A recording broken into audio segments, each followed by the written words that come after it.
আসসালামু আলাইকুম। আজকে সকালে দেখুন সকালটা খুব সুন্দর সুন্দর বাতাস।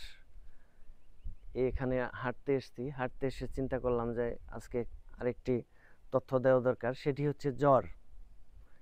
বর্তমান সময়ে বিভিন্ন ধরনের জ্বর দেখা যাচ্ছে। এই জ্বরের মধ্যে বিভিন্ন লক্ষণ থাকে এবং লক্ষণ ভেদে বিভিন্ন ঔষধ আমাদের খেতে হয়। আমি বলবো আজকে একটি হোমিওপ্যাথিক ঔষধের কথা। সেটি হচ্ছে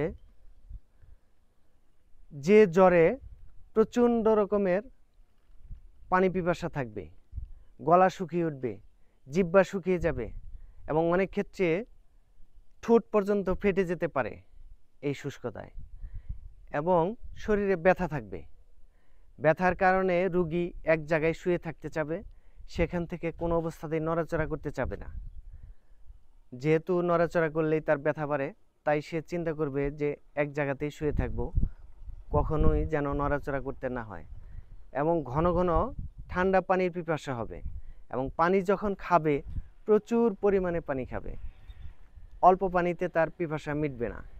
কাশি থাকবে, কাশির সাথে দেখা যাবে যে বুকে ব্যথা হচ্ছে, কাশির কারণে বুকে ব্যথা হবে, কাশি দিলে বুকে ব্যথা হবে, এবং নড়াচড়া করলে মাথা ব্যথা, মাথা ব্যথাটা নড়াচড়ায় মাথার ব্যথাও বাড়বে, এবং দেখা যাবে যে যখন মাথা নাড়াবে মাথার মগজ মনে হবে যে নড়ে যাচ্ছে, যার ফলে মাথাটাও নাড়াতে ইচ্ছা হবে না।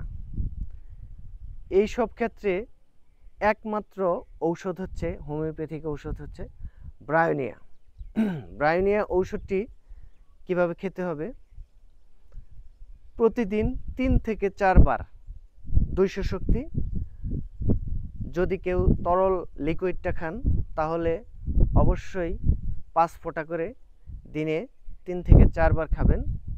এবং যদি কেউ বড়িতে খান তাহলে 5টি করে বড়ি, 5টি করে ট্যাবলেট দিনে 3 থেকে 4 বার খাবেন। অবশ্যই খালি পেটে খাবার চেষ্টা করবেন। আর এই ঔষধগুলির সাথে জ্বরের ক্ষেত্রে আরেকটি ঔষধ মনে রাখবেন, সেটি হচ্ছে বায়োকেমিস্ট্রির ঔষধ ফেরামফস 12x।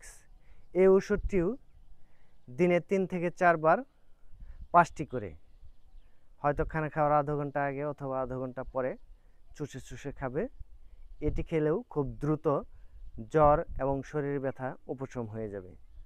এই ঔষধটিতে শরীরে অক্সিজেন সরবরাহ বাড়িয়ে দিবে এবং জ্বরটা খুব দ্রুত কমে যাবে।